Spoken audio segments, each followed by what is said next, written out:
بسم الله الرحمن الرحيم الحمد لله رب العالمين والصلاة والسلام على أشرف الأنبياء والمرسلين نبينا محمد وعلى آله وصحبه أجمعين أما بعد.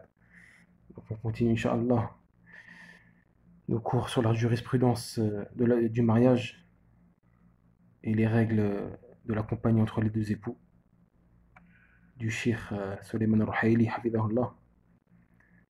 Donc on s'était arrêté à la polygamie. Quel est le jugement de la polygamie? Donc le Cheikh Suleiman al-Ruhaili il dit: les savants et les gens doués de raison sont tous d'avis que la femme ne peut se marier qu'avec un seul homme et qu'il lui est pas autorisé de se marier avec deux hommes en même temps.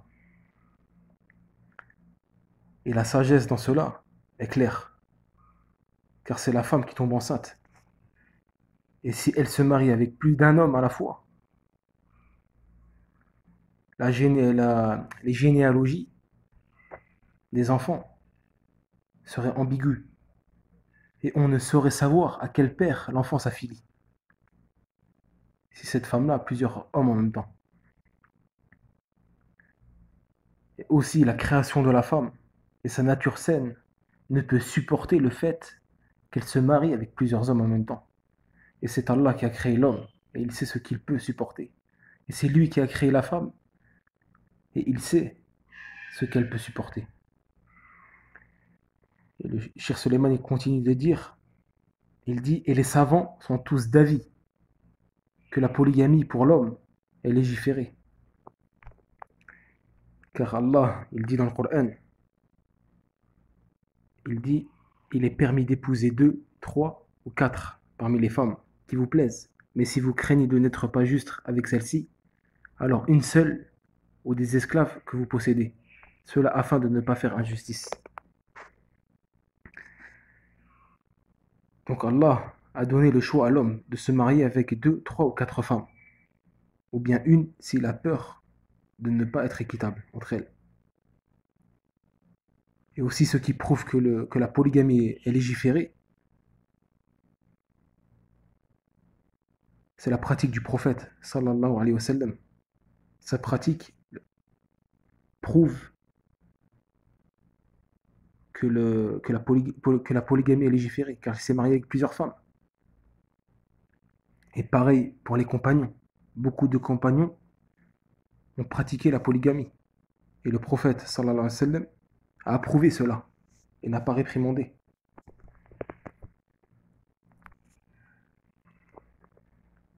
Et aussi, les savants sont tous d'avis que la limite de la polygamie est 4 femmes et qu'il lui est interdit de se marier avec plus de 4 femmes en même temps. Et d'après Ibn Omar, le compagnon Ibn Omar, qu'Allah l'agrée, dit, il rapporte que Raylan ibn Salama, un homme s'appelant Raylan ibn Salama, embrassa l'islam et était marié avec 10 femmes lorsqu'il embrassa l'islam. Alors le prophète sallallahu alayhi wa sallam lui dit: choisis parmi les 10, 4 femmes. Donc là on vient de voir que les savants sont tous d'avis que la polygamie est autorisée pour l'homme, que sa limite est 4 femmes. Donc le Cheikh Suleiman il dit: il est obligatoire à chaque musulman et musulmane de croire que la polygamie est légiférée. C'est-à-dire d'avoir la croyance que la polygamie est légiférée par Allah et son messager. Il est interdit d'y croire le contraire. Donc après, Cheikh Suleiman, il va commencer à expliquer quel est le jugement de la polygamie. Est-ce que c'est obligatoire? Est-ce que c'est recommandé? Ou bien juste permis? Donc là, Cheikh Suleiman, il dit la première situation: si l'homme a peur de tomber dans la fornication et que la première lui suffit pas, soit à cause d'un défaut en elle, ou bien car c'est une personne qui a de fortes pulsions et désirs, et que la première lui suffit pas, et qu'il a la capacité de se remarier et d'être juste et équitable entre les deux femmes, alors ici il est obligatoire de se marier avec une deuxième. Là, on a un homme, il est déjà marié. Mais malgré ça, il a encore peur de tomber dans la fornication. Soit à cause d'un défaut qu'il y a dans sa première femme, ou bien il n'y a pas de défaut, mais tout simplement parce qu'il a des fortes pulsions. Et une femme ne lui suffit pas. Et qu'il a la capacité de se remarier, et il sait qu'il va être équitable entre les deux femmes. Ici, c'est obligatoire qu'il se remarie avec une deuxième, car la préservation de la chasteté est obligatoire. Et sa chasteté ici, sa chasteté à lui ici, ne se préserve complètement que s'il se marie avec une deuxième femme. Donc dans cette situation, il n'est pas autorisé à la première de lui interdire de se remarier, car il n'est pas autorisé d'interdire une obligation. Deuxième cas, le cheikh il dit, si l'homme n'a pas peur de tomber dans la fornication, il n'a pas peur lui de tomber dans la fornication, la première lui suffit. Mais à la capacité de se remarier et d'être juste entre elles, et qu'il espère en cela avoir plus d'enfants. Le cheikh ici, il dit, les savants ils ont divergé.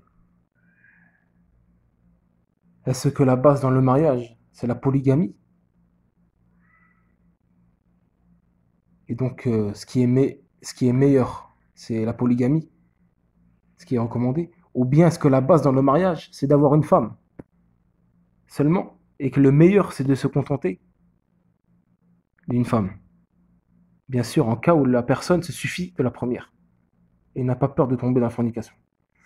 Donc le cheikh, il dit, un grand nombre de savants, comme les Shafi'ites et les Hanbalites, voient que le mieux, c'est de se contenter d'une seule femme. L'imam Shafi'i, il dit, le mieux pour lui, c'est-à-dire pour l'homme, est qu'il se suffit d'une seule femme. Les Hanbalites disent dans leur livre, il est recommandé de se marier avec une seule femme. Et cela est l'avis de Shir al-Uthaymin parmi les contemporains. Donc pourquoi ils ont choisi cet avis-là? Que le mieux pour la personne, c'est de se contenter que d'une seule femme, en cas où il n'a pas peur de tomber dans la fornication, que celle-ci lui suffit. Pourquoi ils ont dit ça? Ils ont choisi cet avis-là. Ils disent car le fait d'être à l'abri de l'injustice et l'iniquité est quelque chose de précieux. Et dans la polygamie, il y a un grand risque de tomber dans l'iniquité. Et que la base, l'homme, ne peut être équitable dans toute part. Et Allah Azza wa Jalla, il dit, vous ne pourrez jamais être équitable entre vos femmes, même si vous en êtes soucieux. Ne vous penchez pas tout à fait vers l'une d'elles au point de laisser l'autre suspendue. Donc ces savants-là, les Shafi'ites, les Hanbalites et parmi les contemporains Charles Uthaymin, voient que la base c'est de rester avec une femme, si on se suffit d'une femme. Et que le mieux, c'est d'avoir une femme.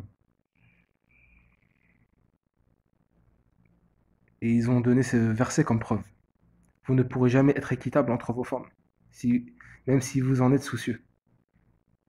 Ils disent car, comme on a dit, euh, car le fait d'être à l'abri de l'injustice et de l'iniquité est quelque chose de précieux.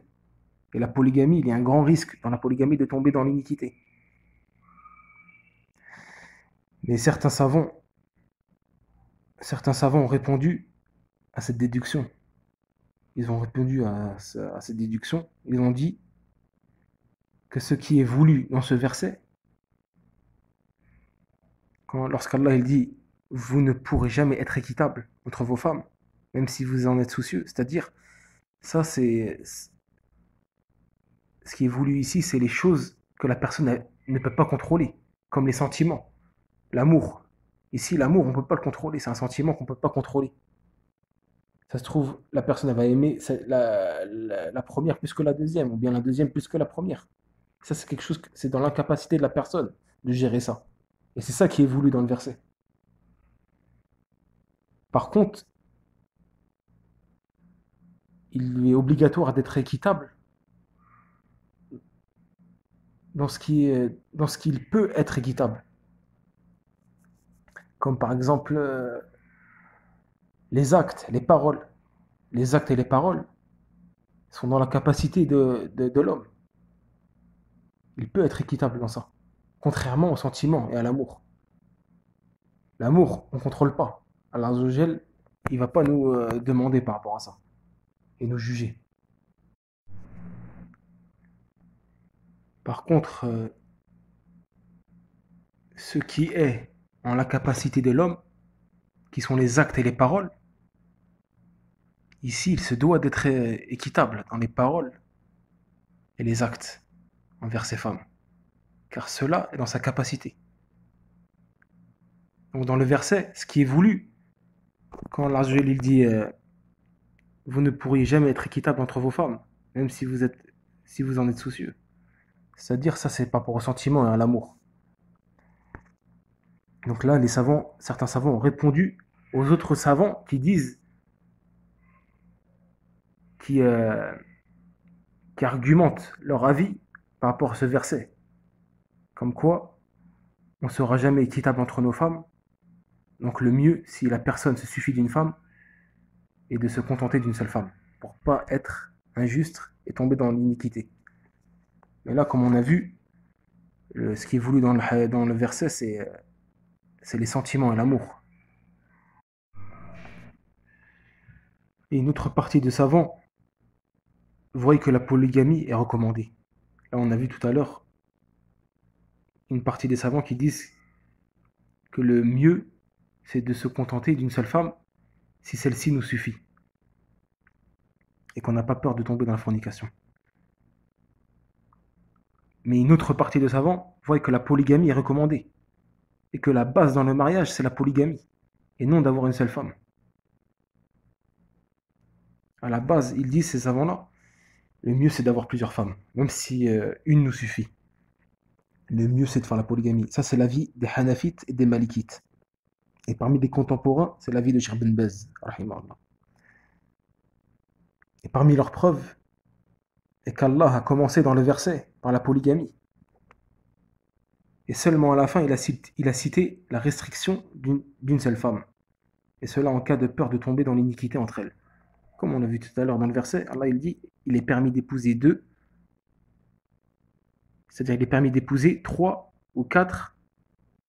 Il est permis d'épouser 2, 3 ou 4 parmi les femmes qui vous plaisent, mais si vous craignez de n'être pas juste avec celle-ci, alors une seule ou des esclaves que vous possédez, cela afin de ne pas faire d'injustice. Donc Allah, ici il commence, il dit, il est permis d'épouser 2, 3 ou 4 parmi les femmes.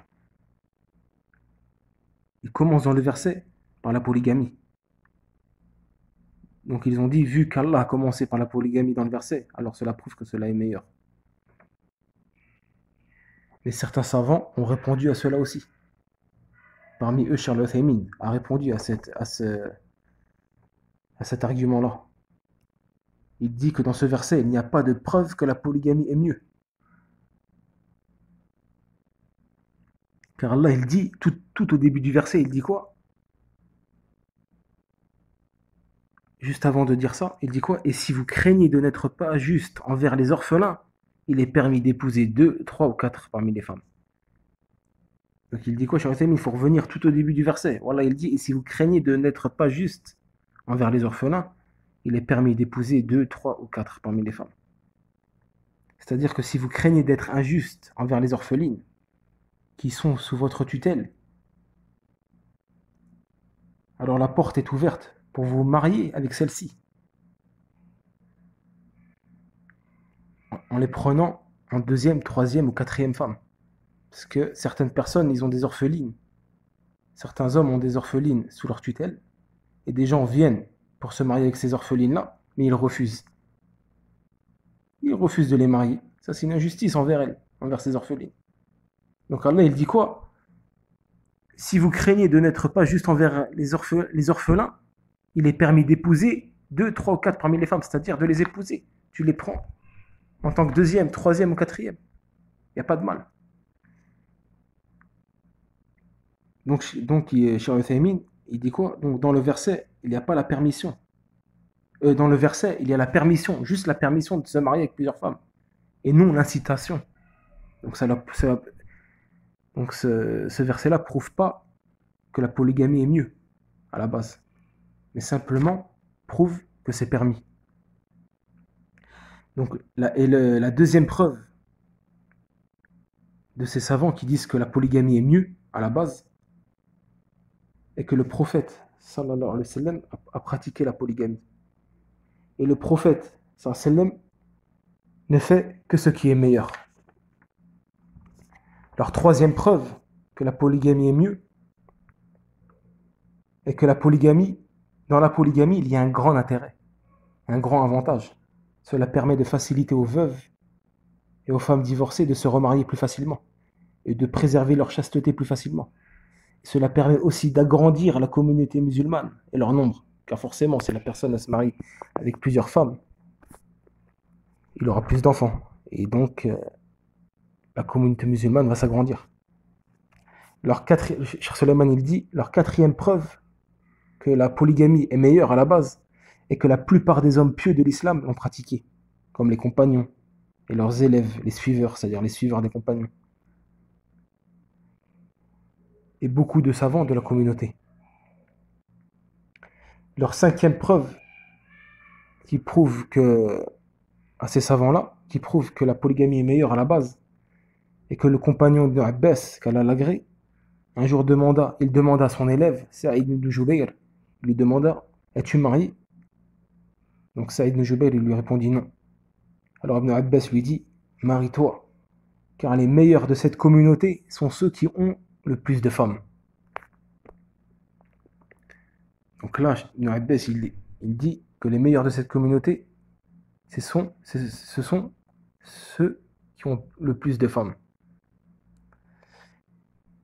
Donc voilà, pour les preuves de ceux qui disent que la polygamie est meilleure. Donc Cheikh Suleiman, il dit, en conclusion, lui il dit, ce qui me paraît le plus prépondérant entre les deux avis, est-ce que le mieux c'est de se contenter d'une seule femme si on ne craint pas la fornication et qu'on se suffit d'une seule femme? Et le deuxième avis qui dit que non, le mieux à la base, quand même, c'est la polygamie, avec les preuves citées. Donc le cheikh, il conclut, il dit, ce qui me paraît le plus prépondérant des deux avis, et Allah est plus savant, est que la polygamie, pour la personne qui ne craint pas la fornication et qui se contente d'une seule femme, est une bonne chose et permise. Mais en ce qui concerne, est-ce le mieux pour lui de le faire ou le mieux est de ne pas le faire? Alors ici, on doit regarder les avantages et les inconvénients. S'il y a plus d'avantages que d'inconvénients dans son remariage avec une deuxième, alors le mieux, c'est qu'il le fasse. Mais s'il y a plus d'inconvénients que d'avantages, ou bien que les avantages et les inconvénients sont égaux, alors le mieux pour lui est de se contenter d'une seule femme. Ça, c'est l'avis de Cheikh Suleiman. Là, il a donné un avis entre les deux avis. C'est un avis qui est au milieu, en fait. C'est un juste milieu. Ici, la personne, si elle se suffit d'une seule femme et n'a pas peur de tomber dans la fornication, alors il regarde les avantages et les inconvénients. S'il y a plus d'avantages que d'inconvénients de se remarier avec la deuxième, il le fait. C'est mieux pour lui de le faire. Et s'il y a plus d'inconvénients que d'avantages, ou bien les avantages et inconvénients sont égaux, alors le mieux pour lui est de se contenter d'une seule femme. Et le cheikh, il dit après, donc avec ce développement et cette conclusion, on a certes réjoui les hommes et les femmes. Donc en gros, pas de jaloux, quoi. Après, le cheikh ramène encore quelques points, il dit